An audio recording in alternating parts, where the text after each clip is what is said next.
शाम के ठीक 5 बजे हैं और 5 PM पर नए वीडियो के साथ हम हाजिर हैं।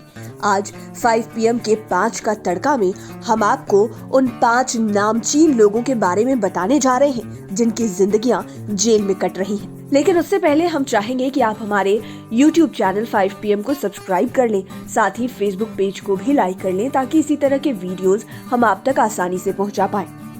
बिहार की सियासत में लंबे वक्त से बाहुबलियों का दबदबा रहा है। देश के सबसे पिछड़े राज्य बिहार ने विकास कम और बाहुबली नेताओं का उदय अधिक देखा है।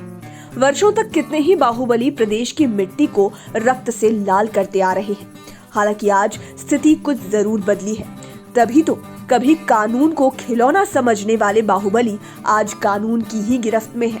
अपने नाम से ही लोगों को कांपने पर मजबूर कर देने वाले ये दबंग सालों से काल कोठरी की सजा भुगत रहे हैं। ऐसे में आज 5 PM के 5 का तड़का में हम उन टॉप 5 बाहुबलियों की बात करेंगे जिनकी जिंदगियां जेल की सलाखों के पीछे दिन गिनते कट रही है। आरजेडी विधायक अनंत सिंह इस लिस्ट में 5वें नंबर पर है। वह अपराध के कई मामलों में जेल के अंदर बाहर होते रहे हैं। 2005 में पहली बार मोकामा से चुनाव जीतने वाले अनंत सिंह को अपने इलाके में छोटे सरकार के नाम से भी जाना जाता है। अनंत सिंह पर बिहार में करीब 3 दर्जन से अधिक आपराधिक मामले दर्ज हो चुके हैं। मोकामा इलाके में दशकों से अनंत के नाम की तूती बोलती है। कहा जाता है कि अनंत सिंह पहली बार महज 9 साल की उम्र में जेल गए थे। कानून की किताब में शायद ही कोई ऐसी धारा बची हो जिसके तहत अनंत सिंह के नाम पर मुकदमा दर्ज न हुआ हो। इनमें कत्ल, अपहरण, फिरौती, डकैती और बलात्कार जैसे तमाम संगीन मामले शामिल हैं। अनंत सिंह के आतंक का अंदाजा इसी से लगाया जा सकता है कि उन्होंने बिहार का मुख्यमंत्री रहते हुए जीतन राम मांझी को धमकी दे डाली थी। इसके कुछ समय बाद अनंत सिंह जून 2015 को बाढ़ के पुट्टुस यादव मर्डर केस में गिरफ्तार हुए थे। तब पुलिस को उनके घर से खून से सना कपड़ा और प्रतिबंधित हथियार मिला था। पुलिस ने इंसॉस राइफल की 6 खाली मैगजीन और बुलेट प्रूफ जैकेट भी बरामद किए थे।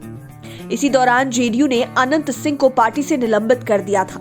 तब 22 महीने तक अनंत सिंह को जेल की सलाखों के पीछे गुजारने पड़े थे। इसके बाद 2019 में बाहुबली विधायक का एक ऑडियो क्लिप वायरल हुआ, जिसके बाद पुलिस ने अनंत सिंह के बाढ़ थाना क्षेत्र स्थित आवास में छापेमारी की थी। इसमें विधायक के घर से AK-47 सहित दूसरे हथियार बरामद किए गए थे, जिसके बाद अनंत सिंह को गिरफ्तार कर जेल भेज दिया गया था।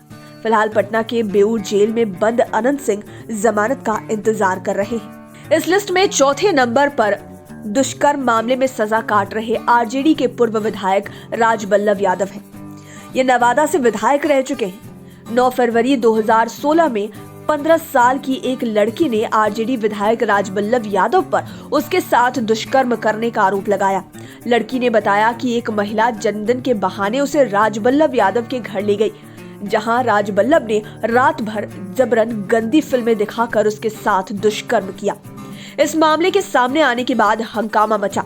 व्यवहार न्यायालय ने विधायक के खिलाफ सर्च वारंट जारी कर दिया। राजबल्लभ यादव फरार हो गए।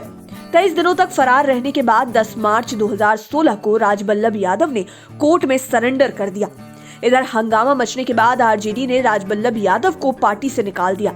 वहीं रेप के इस मामले में राजबल्लभ को अदालत ने दोषी करार दे दिया।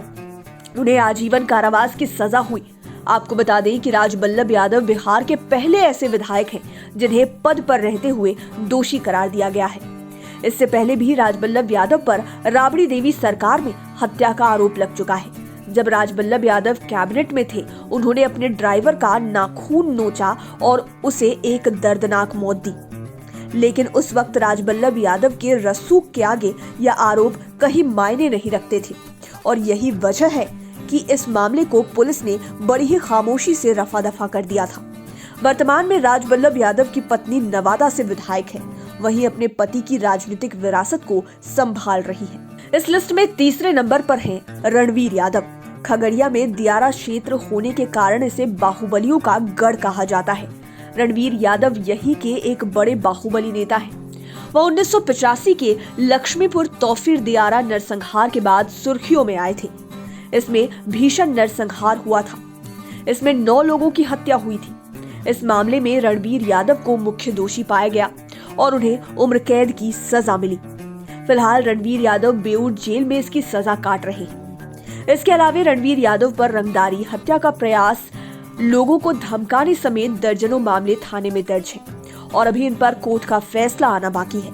रणवीर यादव मुख्यमंत्री नीतीश कुमार की अधिकार यात्रा के दौरान बंदूक लहराने के कारण भी सुर्खियों में आ चुके हैं। साल 2012 में शिक्षक अपनी मांगों को लेकर नीतीश कुमार के सामने प्रदर्शन कर रहे थे। इस दौरान रणवीर यादव ने सरेआम फायरिंग कर प्रदर्शनकारियों को डराने की कोशिश की थी। इस मामले में रणवीर यादव और उनकी पत्नी समेत 4 लोगों के खिलाफ एफआईआर दर्ज की गई थी। एक शिक्षक ने उन पर जानलेवा हमला करने का भी आरोप लगाया था। खगड़िया की राजनीति को नियंत्रित करने वाले बाहुबली रणवीर यादव ने 2 शादियां की। इनकी दोनों पत्नियां आपस में सगी बहनें हैं और दोनों ही बिहार की राजनीति में सक्रिय भी।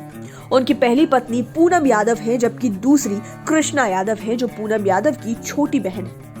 दोनों ही बहनें एक घर में रहने के बावजूद अलग अलग पार्टियों की राजनीति करती हैं। पूनम यादव 2 बार जेडीयू से विधायक रह चुकी हैं, वहीं कृष्णा यादव आरजेडी से चुनाव लड़ चुकी हैं। इस लिस्ट में दूसरे नंबर पर हैं छपरा के नाथ कहे जाने वाले प्रभुनाथ सिंह। प्रभुनाथ सिंह ने राजनीति में अपनी शुरुआत 1985 में की थी। ये प्रभुनाथ सिंह का रसूख ही था कि एक निर्दलीय प्रत्याशी के तौर पर चुनाव लड़ने के बावजूद भी उन्होंने जिले के प्रभावशाली व्यक्ति रामदेव सिंह के बेटे हरेंद्र सिंह को आसानी से चुनाव में धूल चटा दी। इसके बाद से उन्होंने फिर कभी पीछे मुड़कर नहीं देखा। राजनीति में वे लंबी छलांग लगाते चले गए। इसी बीच राजनीति में उन्हें टक्कर देने वाले अशोक सिंह का नाम उभरा। अब तक लगातार जीत का स्वाद चखते आ रहे प्रभुनाथ सिंह मंडल की राजनीति में टिक नहीं सके और 1995 विधानसभा का चुनाव अशोक सिंह से हार गए, लेकिन उन्हें यह हार रास नहीं आई। कुछ ही महीनों बाद अशोक सिंह को उनके ही सरकारी आवास में गोलियों से भून दिया गया। इस घटना ने राजनीति में प्रभुनाथ सिंह का कद और बढ़ा दिया। वह अपने क्षेत्र में राजाओं महाराजाओं की तरह दरबार लगाने लगे। दरबारी जमीन पर बैठकर उनसे न्याय की फरियाद करते थे और वो सिगरेट के धुएं का छल्ला उड़ाते हुए फरियादियों को न्याय दिलवाते थे। कहा जाता है कि जिंदगी की रेखाएं हमेशा सीधी लाइन में नहीं चलती, कभी ऊपर कभी नीचे समय के साथ होती रहती है। यही प्रभुनाथ सिंह के साथ भी हुआ। 25 सालों से लगातार चुनाव जीतते आ रहे प्रभुनाथ सिंह 2009 का लोकसभा चुनाव हार गए। जेडीयू में लंबे समय तक रहे प्रभुनाथ सिंह ने अपने पुराने धुरंधर विरोधी लालू यादव के साथ हाथ मिला लिया और आरजेडी में शामिल हो गए। यहीं से उनका राजनीतिक पतन शुरू हो गया।